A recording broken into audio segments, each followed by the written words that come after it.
A crença na ressurreição é um ponto central dentro do cristianismo. O próprio Paulo, já na década de 50, diz que se Jesus não ressuscitou, vã é a nossa fé. Isso significa dizer que o tema da ressurreição foi ponto central para o estabelecimento da crença em Jesus como Messias, como Filho de Deus e como próprio Deus, ainda nas primeiras décadas pós-morte de Jesus. Essa mesma crença também foi fundamental para a inserção de Jesus dentro de um ambiente altamente politeísta, onde narrativas, histórias sobre semideuses e deuses faziam parte do cotidiano. E a gente percebe que esse tema da ressurreição, ele então foi fundamental para o crescimento do cristianismo e como uma estratégia, então, para tornar o cristianismo uma religião, primeiramente, reconhecida pelo Estado romano e depois como religião oficial do Império Romano. Mas a gente recuando um pouco no tempo, a gente percebe que, do ponto de vista até da estruturação da vida cotidiana, dos ritos, das práticas cultuais dentro dos lugares de encontro desses cristãos, a ressurreição também tinha a sua centralidade e era o ponto que arrastava esses indivíduos para essas reuniões. Um bom exemplo disso é uma epigrafia encontrada em um salão cristão dentro de um ambiente doméstico na região de Meguido, dentro da Palestina, datado do século III, e que fala justamente dessa expectativa dos cristãos com relação à ressurreição, não apenas daqueles que frequentam, mas também dos já falecidos. E esse é o corte que eu estou trazendo para vocês hoje da primeira aula do curso O Nascimento do Cristianismo, que começou essa semana, mas que ainda é possível você garantir a sua vaga. Então, se você ficou de fora, você ainda pode, no link aqui na descrição, garantir a sua vaga, em que você vai poder assistir na íntegra a aula 1 e acompanhar no modo ao vivo, ou se preferir também assistir no modo gravado, as demais aulas. Então, não perca tempo e já clique aqui no link. Mas vamos conferir agora o trecho?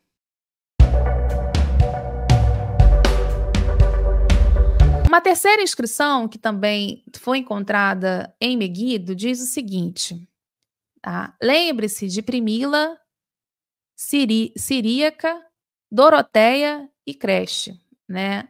São nomes também muito interessantes. Primeiro, porque Primila é um nome latino e os outros três são gregos. E o fato de usar a expressão lembre-se marca o quê? Que essas mulheres provavelmente eram membros falecidos, tá? Da comunidade cristã reunida em Meguido. O que é um outro dado muito interessante nessa narrativa. Essa narrativa, então, essa inscrição, está mostrando um outro perfil, uma outra mudança dentro da realidade cristã e que nos ajuda a enxergar nos textos. Eu estou trazendo hoje muitas provocações para vocês, que vai ficar mais claro a partir da próxima aula, porque a proposta hoje é justamente fazer com que vocês voltem hoje, né, e essa semana, melhor falando, para os textos e tentem encontrar essa arqueologia, né? Fazendo aqui uma brincadeira, um trabalho de casa com vocês, tudo que eu estou levantando de questionamentos aqui com vocês é para vocês repensarem esses textos que vocês conhecem muito bem. E vocês conhecem muito bem porque a vida toda de vocês foi apresentado esses textos.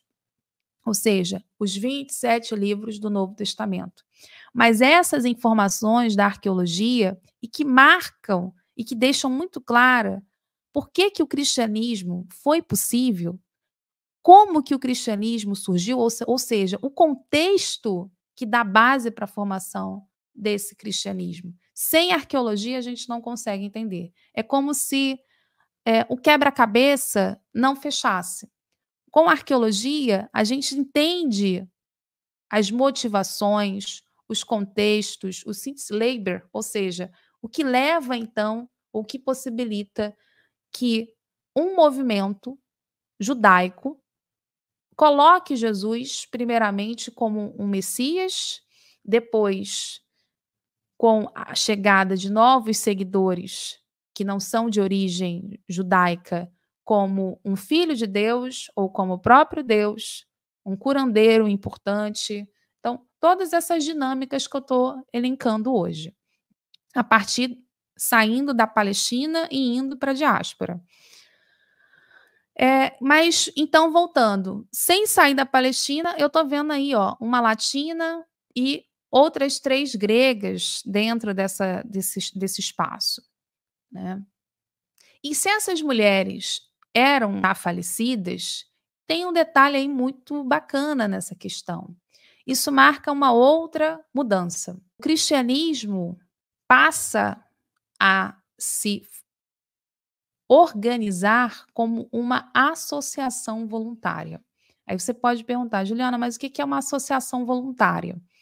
Associações voluntárias, elas são muito próprias de espaços helenizados, de espaços romanizados, que são fruto, tá, de indivíduos que se reúnem com um sentimento comum.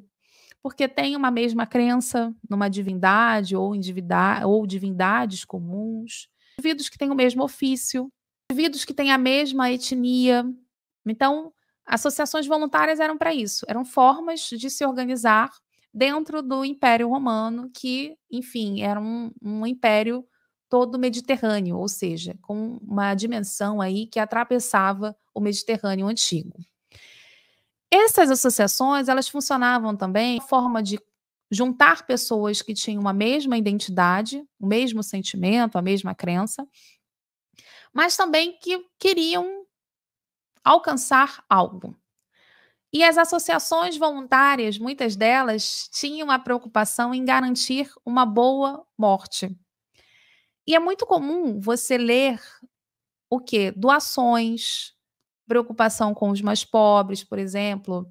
Em Atos, a gente encontra ali a Dorcas, que é uma viúva que está muito ativa com outras viúvas que tinham menos condições financeiras. E essa ideia da garantia de um sepultamento, mas também no pós-morte, era uma característica das associações voluntárias. Então, lembre-se de Primila, Ciríaca, Doroteia, é como se dissesse, essa inscrição está querendo dizer assim: "Olha, eu venho aqui para que você, Jesus, quando voltar, lembre-se dessas mulheres que já faleceram, que estão aí esperando também a ressurreição". Então, isso é um detalhe interessante. Associação voluntária sendo conectada com a crença da ressurreição. Então, é um caminho também, e a gente entende por que que o tema da ressurreição foi tão importante para esses cristianismos antigos, ainda que também foi um problema para esses cristianismos antigos, porque muita gente também teve dificuldade em entender como Jesus ressuscitou, quando Jesus vai ressuscitar, como Jesus, para ter ressuscitado, precisa ter passado pela crucificação. E aí são outros debates de ordem teológica. Mas ainda assim, a gente entende também por que que o querigma do cristianismo está centrado dentro do tema da ressurreição. Não é só por uma expressão de fé, mas também é a forma como esses cristãos passaram a se organizar dentro de uma espacialidade que permeava pelo tema da morte e do pós-morte, a crença no pós-morte. Então, a crença da ressurreição, ela também passa a ser central para a construção desse cristianismo. Então, olha como é que a cultura material nos ajuda a entender por que que esses temas estão sendo tão debatidos. Por exemplo, tem Paulo lá em 1 Coríntios 15, falando que tem gente que fala que já teve gente preocupada em batizar pessoas que já morreram. Ora, o que que nós estamos lendo com essa passagem?